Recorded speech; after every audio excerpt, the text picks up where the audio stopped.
their own experiences through being a Black adoptee, for example, who have been brought up in white families.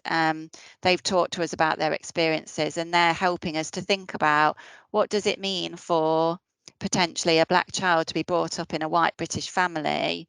How can we put ourselves in their shoes, and to really educate us around some of the challenges there are for children from our global majority.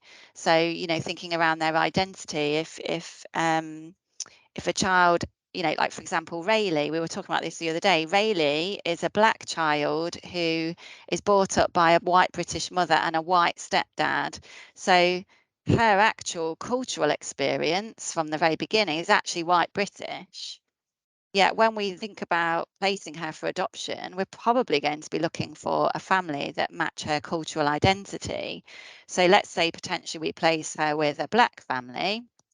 They're going to be coming at family life from a different cultural standpoint, but Rayleigh's is predominantly white British, because the chances are in our area she's also been with a white British foster family.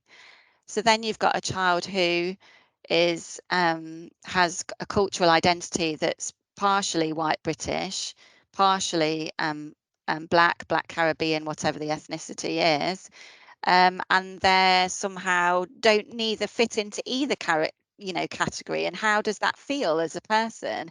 Where do you identify? Do you identify with the Black community? Do you identify with the white community?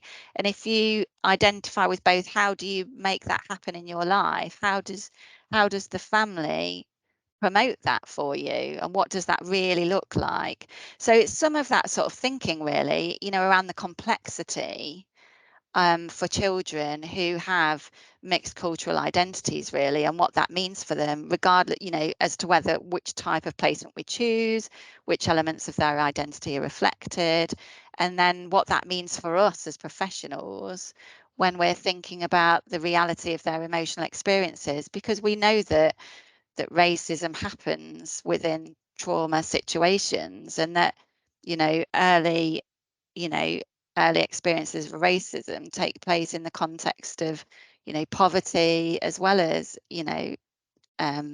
abuse. So it's interesting, really, isn't it? I mean, if you think about the hair scenario for Rayleigh as well, Rayleigh has a white birth mother who is struggling to brush her, which I'm purely presuming could be Black, Afro-Caribbean hair, which is tricky. They struggle to brush it, so they decide to cut it off. What does that say for Rayleigh about her hair and her identity of herself? And actually, she says, I feel disgusting, because that's what people told her she was. She's filthy, she's disgusting, you stink. So it's really relevant, actually. And it's really enhanced our thinking around a child's experience in terms of their identity, and we're building on that. We're really early days with it. I'm early days in my understanding of that, and I'm really hopeful that we can continue to develop that further. So we're thinking like maybe for cultural, cases that are very culturally diverse, that we will bring in sort of an advocate to comment on that, to help us be in the child's shoes. That might be somebody who's got their own experiences of that, so they can help us think about that based on the experiences they've had. So we're really looking to bring in people who have got that lived experience that they can then share and give us things to think about for our children. Yeah, so it sounds like it's really just kind of, like you said, in terms of the different layers of practice, but really bringing a significant conversation to the table and giving Yeah. that real kind of tangible, by having Rayleigh as your kind of standpoint, to really unpick that conversation and to think about that a bit differently in kind of every area of practice. Because like you say, there more than likely is that assumption to place Rayleigh in the Black family, but actually her cultural experiences will look very different. And Yeah. so how that makes her feel will have a real impact on her as well. And so, it's just amazing to see how the VR can really bring that felt experience as well, because I guess that's the connection that sometimes is missing from the conversation.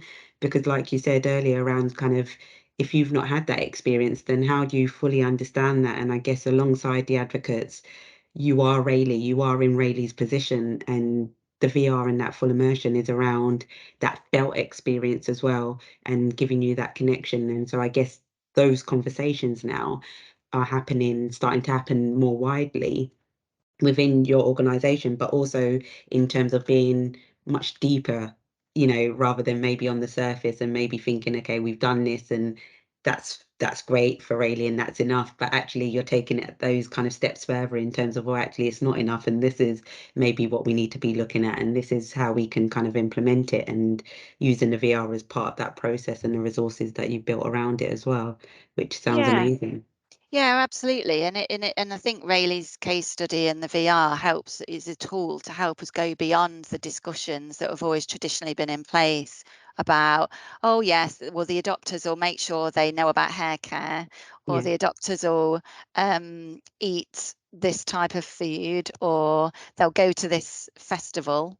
And in the past, that's been like a tick boxing exercise where it's like, oh yes, tick tick tick. Yeah. Whereas we know that actually to really meet a child's identity needs, it needs to go much deeper than that, and needs to be in the day-to-day living and relationships of everybody's lives. And I think it's that relational thinking that's key, and that's Yeah. where the VR excels, isn't it, as a tool, because it drills down into that relational stuff, which is fundamental to attachment and bonding.